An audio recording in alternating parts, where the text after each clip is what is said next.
John Quincy Adams, he was the president of the United States. He had a son, his name was Charles Adams. And he became the U.S. ambassador to Britain. And he had a son. And he took him fishing one day. And at the end of the day, he wrote in his diary, "Took my son fishing, day wasted." That's what he wrote. And years later, they found his son's diary, and they compared the exact same date. And his son wrote, "Went fishing with my dad, most wonderful day of my life."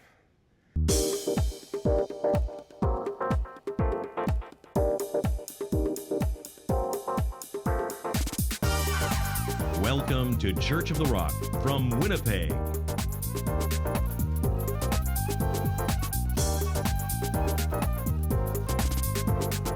Stay tuned to this week's thought-provoking message from Pastor Mark Hughes.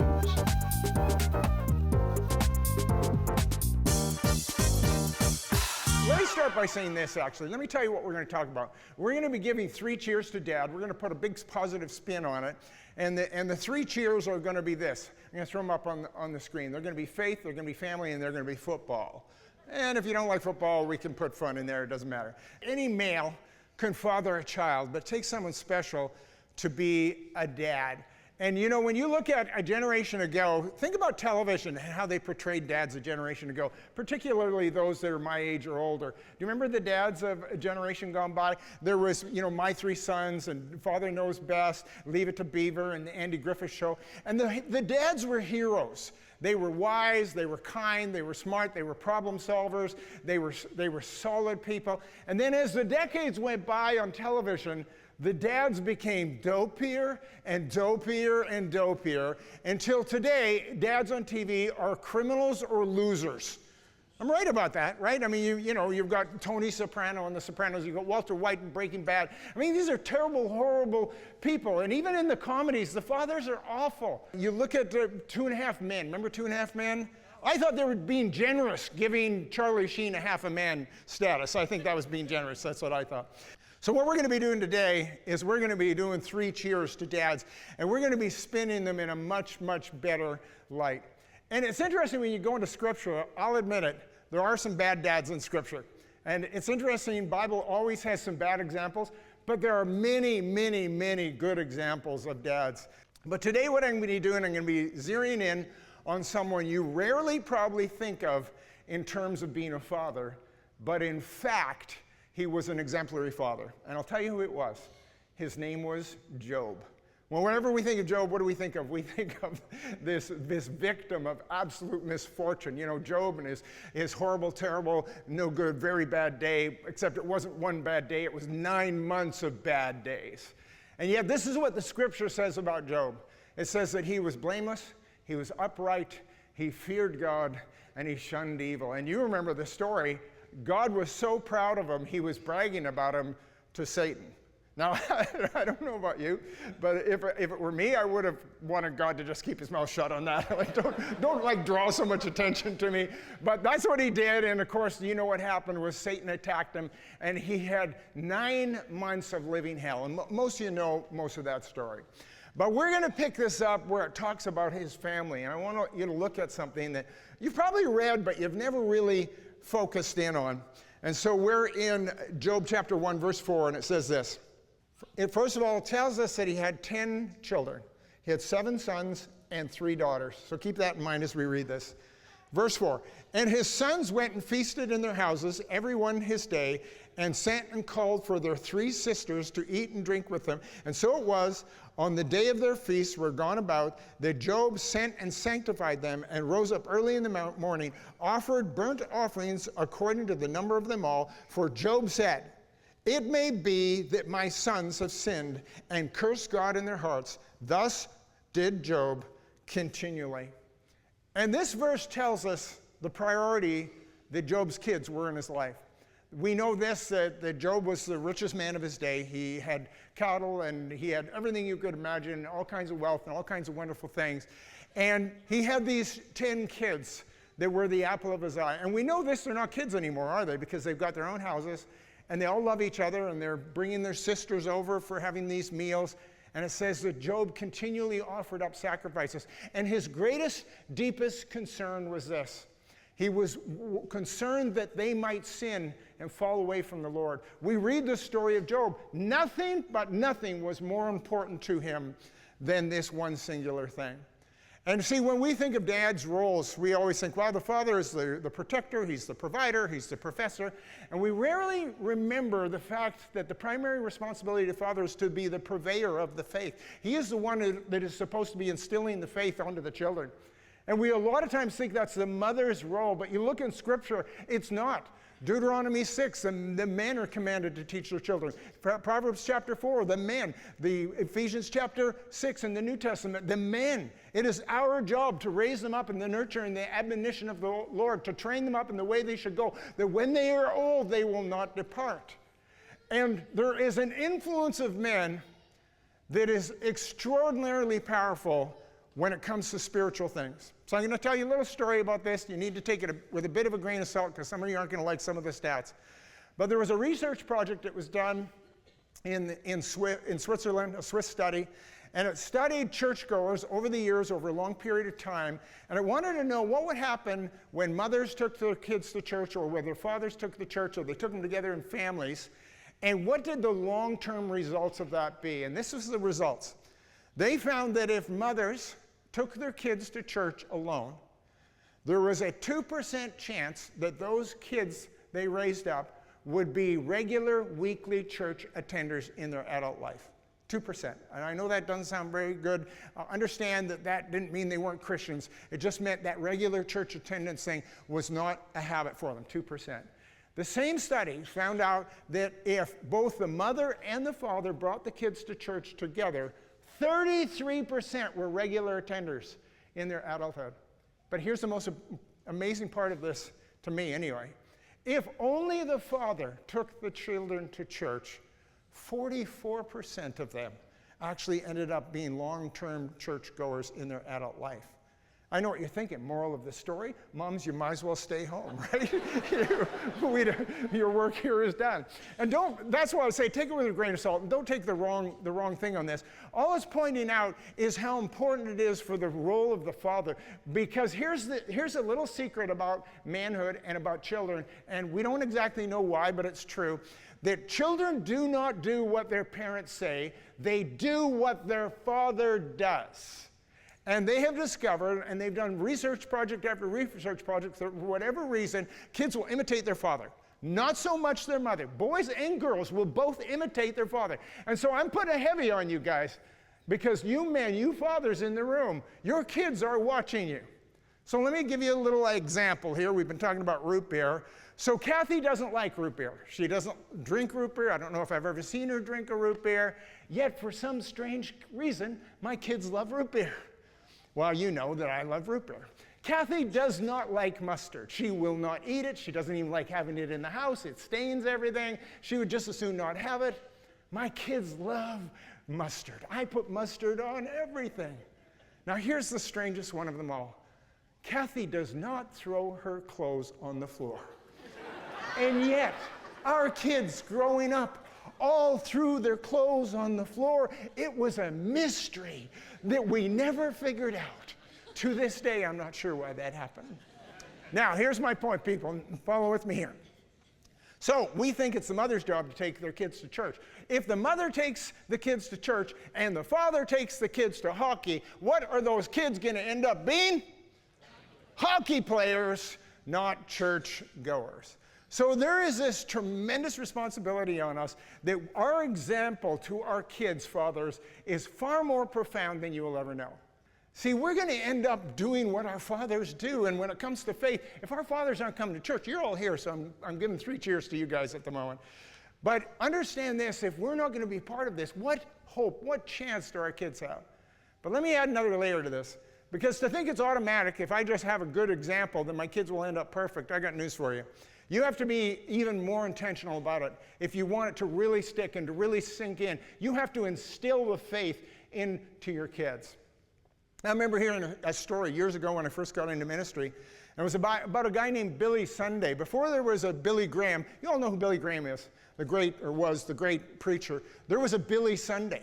And Billy Sunday's story was this. He was a professional baseball player. He, after baseball, became an absolute drunk. He got saved one day in a drunken stupor on the street. And he turned his life around and he became this fiery, it's the only way to describe it, fiery preacher of the gospel. And here's a picture of him, or sort of a picture of him. And he used to have these parapets on stage, and he used to climb up on them, and he was up and he would leap around and he would jump off these things. He made me look downright docile by comparison. And in his life, he led thousands upon thousands of people to Christ. But you know what he said at the end of his life? He said, my greatest regret is I led thousands of people to Christ, but I lost my own children. He said, why would that happen? How would that happen? Why didn't they follow example? Because he was so busy doing that he neglected his kids. So I remember hearing that story when I first went into ministry, and I thought, I'm not going to be that kind of guy. I know what you're thinking. You're thinking, well, Pastor Mark, you got it made in your shade. Your kids, your pastor, so your pastor's kids, they're going to turn out just fine. Really? Really? Have you not known any pastor's kids? Did you not grow up with? The pastor's kids were the one that introduced you to pornography. That's what I learned growing up. I mean, they were the worst, the absolute worst, pastor's kids. And they learn all this bad stuff. And I'll tell you what happens with them. You need to understand this. Here's what happens in ministry. They don't have it made in the shade. Because what happens is that a pastor is a call. It's not a job. And you're on 24 hours a day, and you get calls all times of day and night, and you never get your weekends off, and you're all being pulled in this direction and that direction. And what happens is your kids come to resent it. And they resent you, and they resent your church. And I can't tell you how many pastors' kids I know that have fallen into that. When it came to my kids in church, we wanted our kids to come to church, but not just come to church, we wanted them to love it. We wanted it to be a great experience. That's why we have such a good kids ministry, and we wanted our kids to want to come to this place. But I was determined I was not going to ignore them when they were here. So here's what would happen. Here's a typical story. So I'm busy praying. Somebody's pouring out their life, and they've got some real significant problems. They're not insignificant. And I'm praying for them in ministry, and my kid comes up and starts pulling at my leg like this. You know, my young 5-year-old, 6-year-old pulling on my leg like this. And what would a typical parent do? Can't you see I'm busy? We'll deal with that later. See, the worst thing you could do, absolutely the worst, because what I'm saying is this stranger that they don't even know is more important than they are, who is my own child.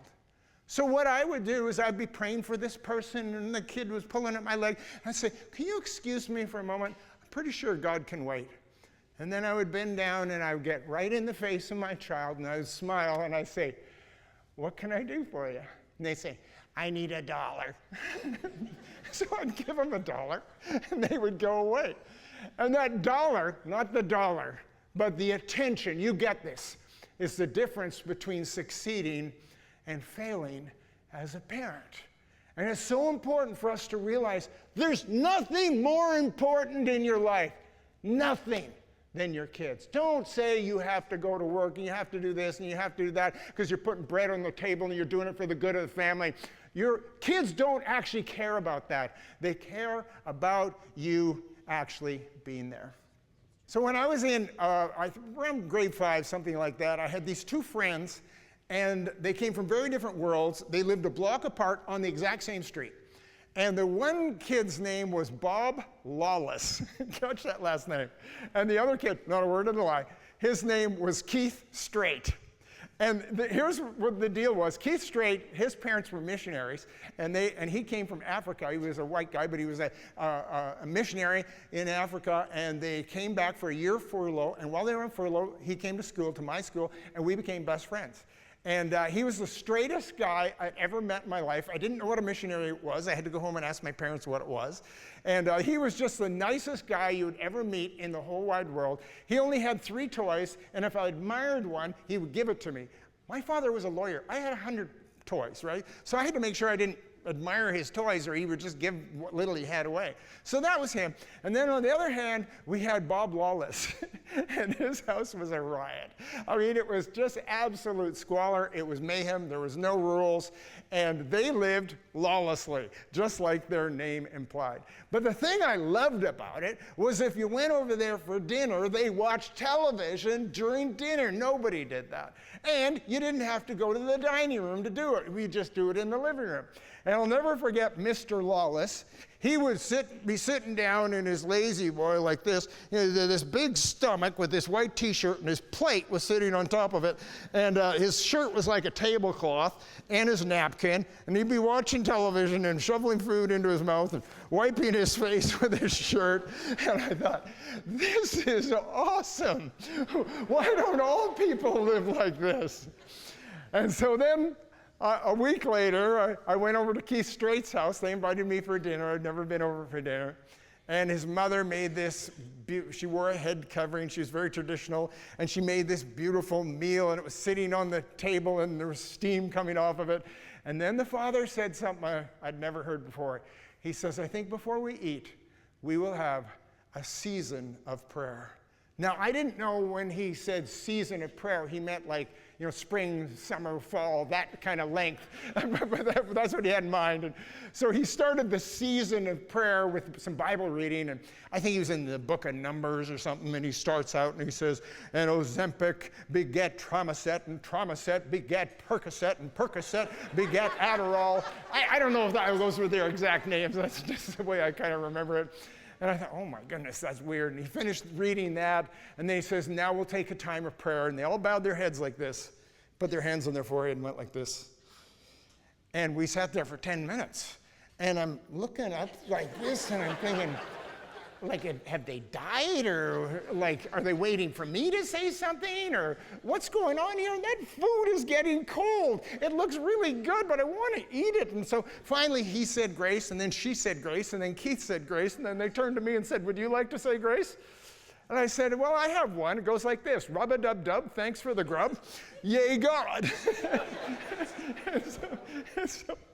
So anyway, we ate it, and I declined every invitation after that to my missionary friend. But he was honestly the nicest guy I ever met, and after a year, he went back to Africa, and I never saw him again, but I'm sure he turned out just fine. Now, my other friend, Bob Lawless, I can barely say that.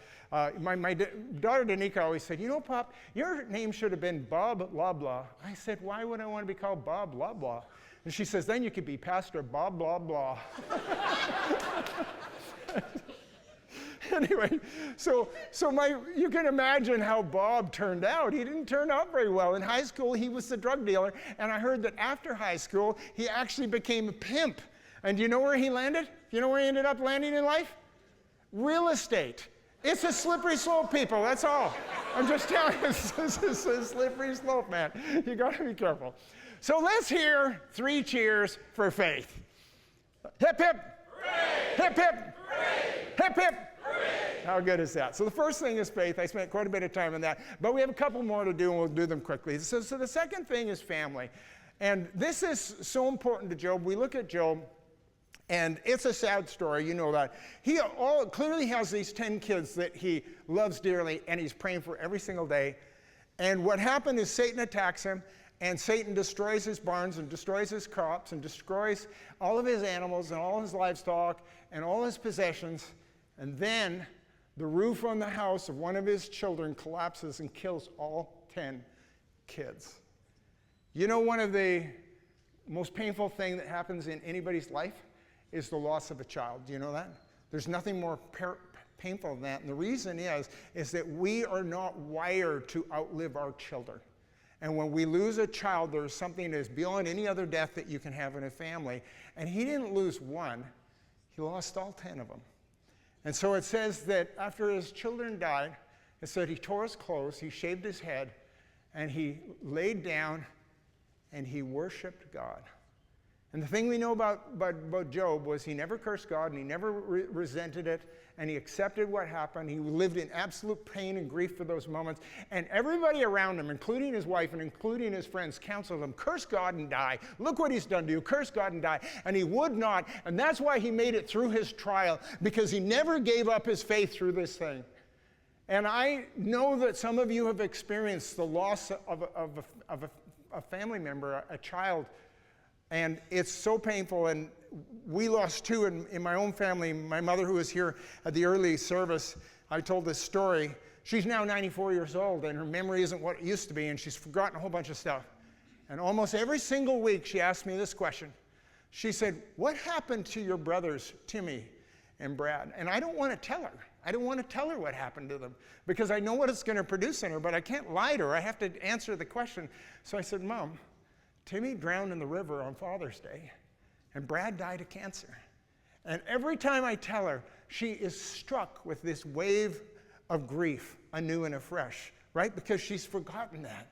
Now, the only good news is in 5 minutes, she's going to forget that. So that's the good news. But here's my point in all this. I'm not trying to just make you sad. Here's my point, fathers. We only have one go-around at this.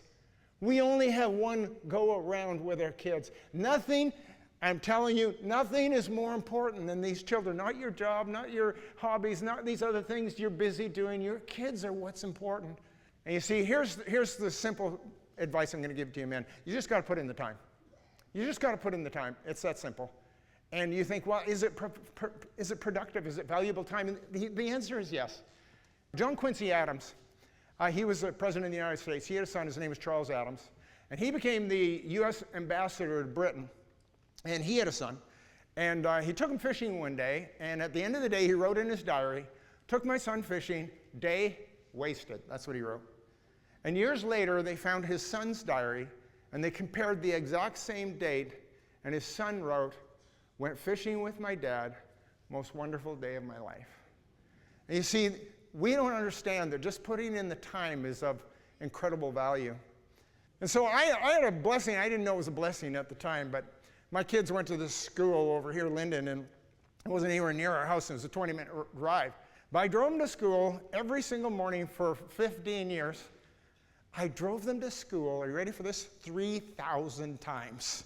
That's a lot of times. And 3,000 times, it was a 20-minute ride. Do the math, that's 60,000 minutes. That's 1,000 hours I spent with my kids. And you know, I'm kind of a goofball. I don't know if you know this, is that, you know, we didn't have a structured time. It was unstructured, but we just hanging together.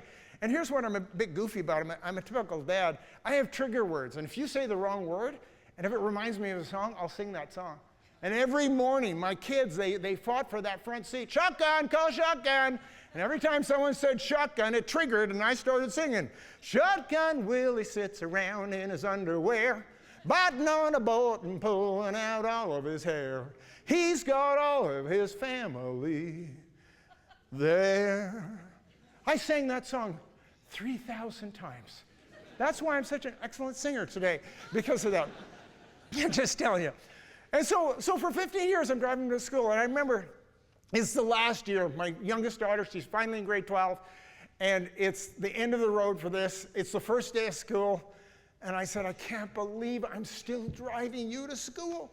She said, Pop, only 199 more drives to go. And she says, and look at the bright side. We get to spend this time together, just you and me. And I said, but Danica, you don't understand. I don't even really like you. You know I'm kidding, right? You know I'm kidding. We had this precious year together of just her and I driving to school, that 20 minutes every single morning with her. And you know what ended up happening? You know this, that my daughter is not only still in the church, all my kids are still in church, all three of them. They all three come hear me preach every week. And my daughter came and worked with me. She not only loves the church, she not only loves her dad, she wants to work with him. How strange is that? So let's hear 3 cheers for family. Hip, hip. Hooray! Hip, hip. Hooray! Hip, hip. Hooray! All right, last thing, real quick. The last thing, we've got faith, we've got family, we've got football. And I know some of you are thinking, I don't really like football. Well, you don't have to like football. I'm talking about fun. I'm talking about the fact that it's not enough for you just to be the instructor. It's not just enough for you to be the disciplinarian dads. You've got to have some fun with those kids. They got to enjoy it. It doesn't have to be football. It could be soccer. It could be baseball. It could be flying a kite. It could be, playing whatever, doing whatever, but just enjoying life. But I'm going to end with one quick story here. And it is about football, because football is the best. And so here's the story. I've been talking about the book of Job. I want to end with the book of Manning. It was an ESPN documentary on the Manning family of football. This is the family of Peyton Manning and Eli Manning. The story is worth the few moments. Here it is. So we begin the journey with Archie Manning. Archie Manning actually has a father of his own, obviously, Buddy. And Buddy's not a great father. He's a terrible father, actually. Never once told his son that he loved him. Never once hugged him, embraced him, affirmed him in any way. He was an alcoholic. He was absentee most of the time, and he was highly depressive. But nevertheless, Archie went on. He got recruited by Old Miss. Old Miss College is, you would know it as University of Mississippi. And he was the starting quarterback in his junior year, so it was pretty amazing. And there he is, number 18, and very successful at it. And what happened after his first year, he ends up going home, and he finds his father having hung himself in the garage. And he didn't know what he was going to do and how he was going to move forward in life, but he decided he was going to make something out of this, and he decided that he was not going to repeat the mistakes of his father. And when he had children, he was going to really invest in them, and he was going to engage them every way he possibly could, and he was going to tell them he loved them. So he ends up going, and he spends his years at Ole Miss, and he ends up marrying Olivia, the homecoming queen. Does it get any better than that? The quarterback and the homecoming queen getting married. He gets drafted, first round draft pick to New Orleans Saints. So there he goes, and he's quite a good, never won a Super Bowl, but he was quite good player in New Orleans. And his three kids, his three sons, Cooper, Peyton, and Eli, are all born there. And he decides that he's going to spend every moment that he can with his kids. And he's going to hug them every morning. He's going to hug them every night. He's going to tell them he loves them every day. And if nothing else, he said he wasn't going to force them into football. And you can just see this guy adores these boys. And he said this. He said that he wasn't going to force them into football. They could play if they wanted. He was just going to be a great dad. Yet you have pictures of the backyard like this. It looks like he might be a little interested in football. They're pretty well equipped for 5-year-olds, right? Wouldn't you say? So let me jump to the end of this story, because it's quite extraordinary. So we ended up having Cooper, the oldest, Cooper and Peyton, the two oldest, playing high school together.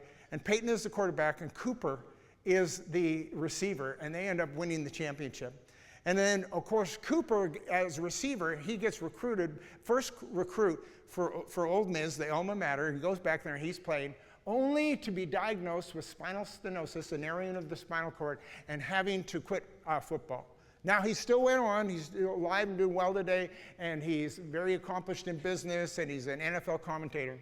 So the next one up was Peyton, and Peyton gets drafted. He's a quarterback, and so is Eli, and he, like their dad, and he gets drafted for the Indianapolis Colts. So he goes and plays with the Colts. He wins 2 Super Bowls and 5 MVPs. Very accomplished player. A few years later, behind him is Eli, and he gets recruited, first round draft pick once again, and he goes to the New York Giants. Wins 2 Super Bowls and Super Bowl MVP.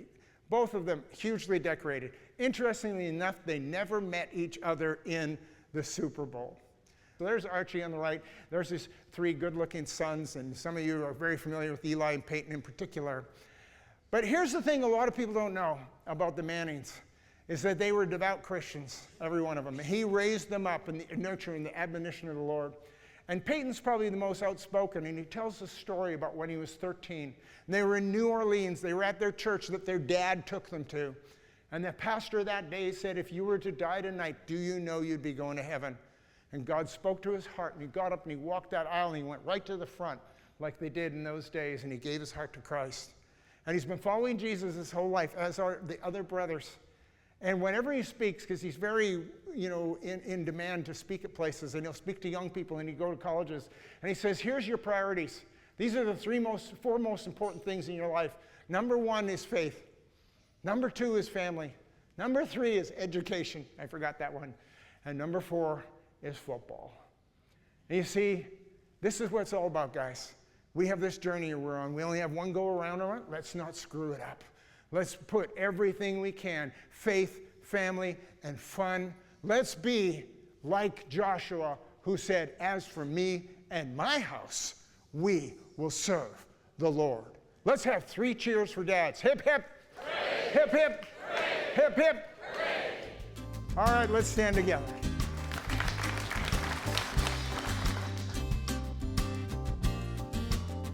If you'd like a booklet to help you understand more about God's gift of forgiveness and reconciliation through Jesus Christ, please contact us, and we'd be happy to send you a free copy of the Book of Hope. visit our website at www.churchoftherock.ca. Thank you for watching, and God bless you.